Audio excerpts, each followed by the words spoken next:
those participating, the Supreme Court en banc denied with finality the motion for reconsideration filed by the House of Representatives, which sought to reverse the court's July 25, 2025 decision that declared the articles of impeachment against Vice President Sara Z. Duterte unconstitutional.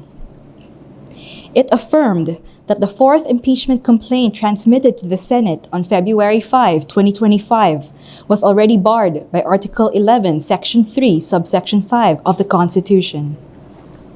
Associate Justice Alfredo Benjamin Caguioa took no part. Associate Justice Maria Filomena Singh was on leave. The court clarified the following points. First, the first three impeachment complaints filed in accordance with the first mode of initiating an impeachment, that is, Article 11, Section 3, Subsection 2, were not placed in the order of business within the required 10 session days.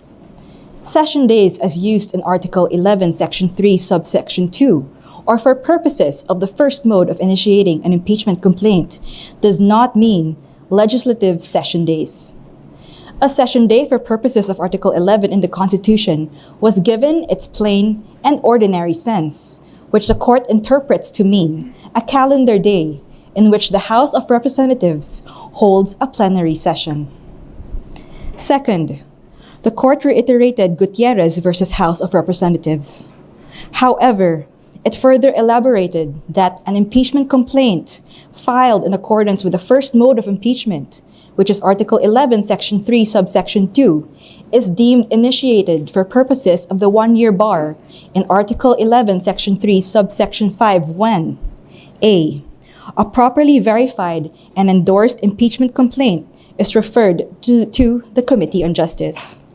B. A properly verified and endorsed impeachment complaint is not placed in the order of business of the House within 10 session days, or referred to the Committee on Justice after it has been put in the order of business within 3 session days, as required by Article 11, Section 3, Subsection 2 of the Constitution. Or C. No articles of impeachment are transmitted to the Senate before the House adjourns sine die. This means that the initiation of an impeachment complaint must occur during the term of Congress. Third, the court affirmed the power of the House of Representatives to promulgate its own rules on impeachment. However, it clarified that Section 2 of the House Rules, as it is currently worded, requires the referral to the Committee on Justice even when it is filed through the second mode.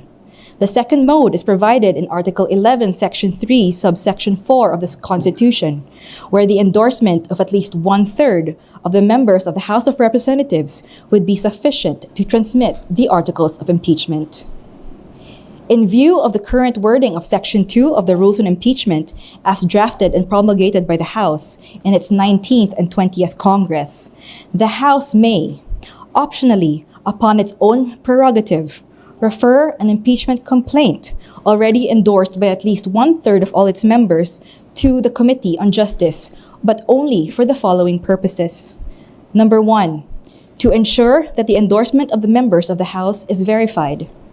Number 2, to confirm that the evidence supporting the grounds in the complaint exists and that every member of the House has been given a copy of the complaint, as well as the evidences supporting it. And 3, to respect the committee's prerogative to consolidate different formulations of the complaint, if any, so that only one complaint is endorsed to the plenary for transmittal to the Senate. The court observed that there is a fundamental difference between the first and second modes of initiating impeachment complaints. Thus, it said, and I quote, Article 11, Section 3, subsections 2 and 3 cover the first mode of initiating an impeachment complaint. Article 11, Section 3, subsection 4 covers the second mode of initiating an impeachment complaint. In the first mode, impeachment is initiated through the regular and deliberative process in the House of Representatives. A verified complaint may be filed either by a member of the House or by a private citizen with the endorsement of a member. Upon filing, the complaint is referred to the House Committee on Justice, which evaluates its sufficiency in form and substance and conducts the appropriate hearings.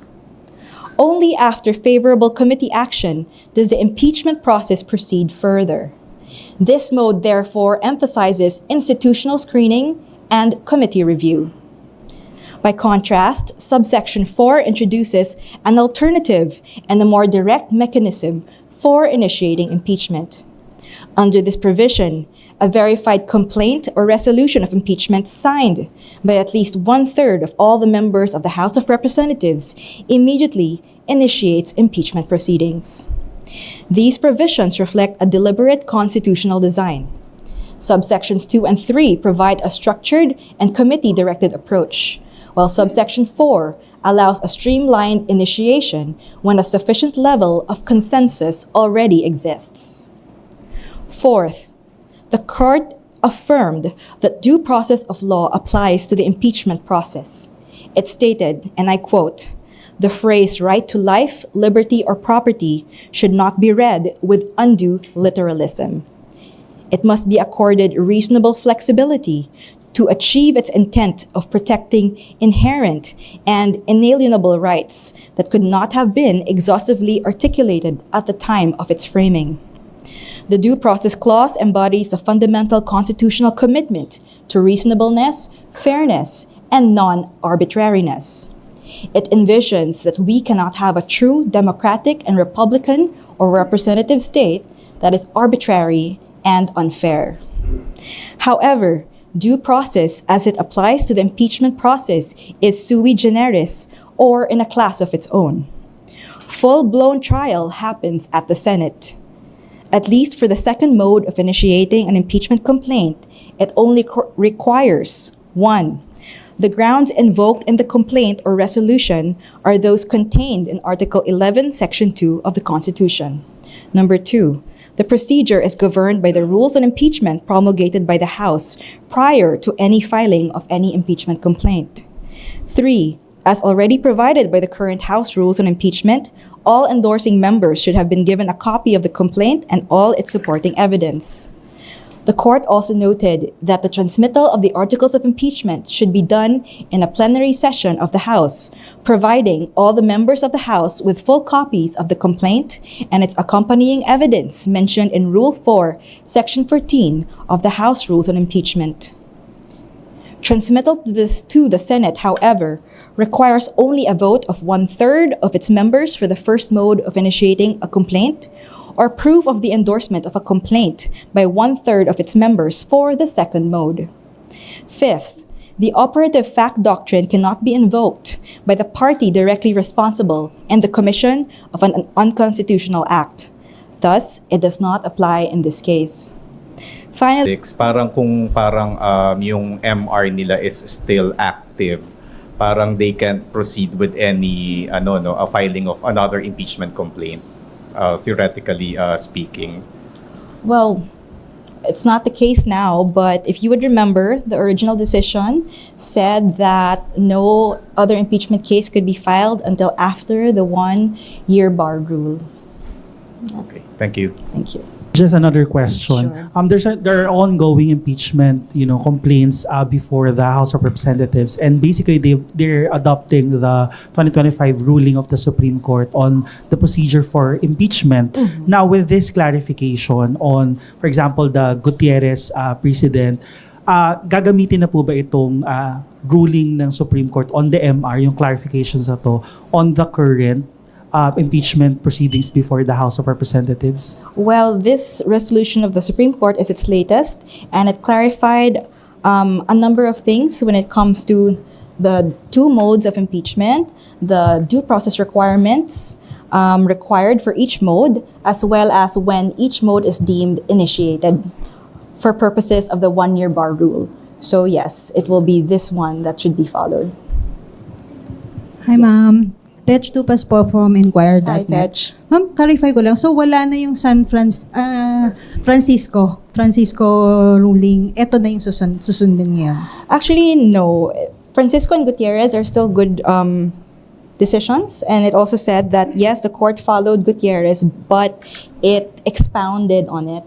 Kasi kay Gutierrez, what happened there was a referral to the Committee on Justice. But then in this case, What happens when it is not referred? What happens when it is not put in the order of business within the 10 days required by the Constitution, or it's not referred to the Committee on Justice within the 3 days thereafter as required by the Constitution? So, ma'am, nilagyan lang ng options yung from Francisco ruling. More like it clarified the ways in which the first mode of impeachment is deemed initiated. Ma'am, isa pang question. Yes. Ano po yung date ng promulgation nung? The promulgation was kahapon, January 28. Thank you, ma'am. Yes. Hi, Mitch Velasco po from Kutang Bato News. Mitch.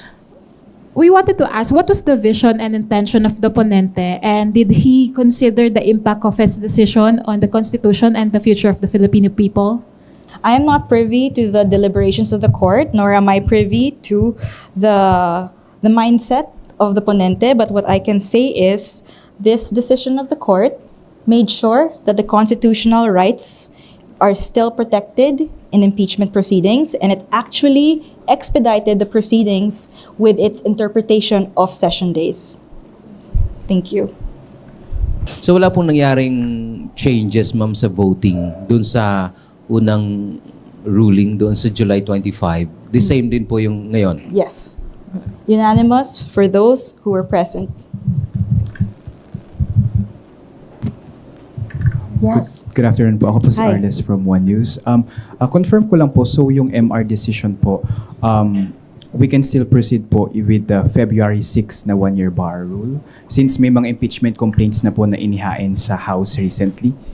Or ngayon pa lang ulit magi-start since may decision po yung sa MR ng House? Again, it will be after the one-year bar rule from the transmission of the articles of impeachment last Feb 5. Sige po. Maybe off topic on that, but Yes. recently po, there are, Zaldico's camp filed a motion for TRO, Ombudsman, and ICI. May we know or touch on the process on it po? And since it was filed in overseas naman, notarized then from Sweden, ano po yung process ng SC on that petition of Zaldico po? Well, right now, it will be immediately included into the agenda, and we will give further updates as soon as they are available.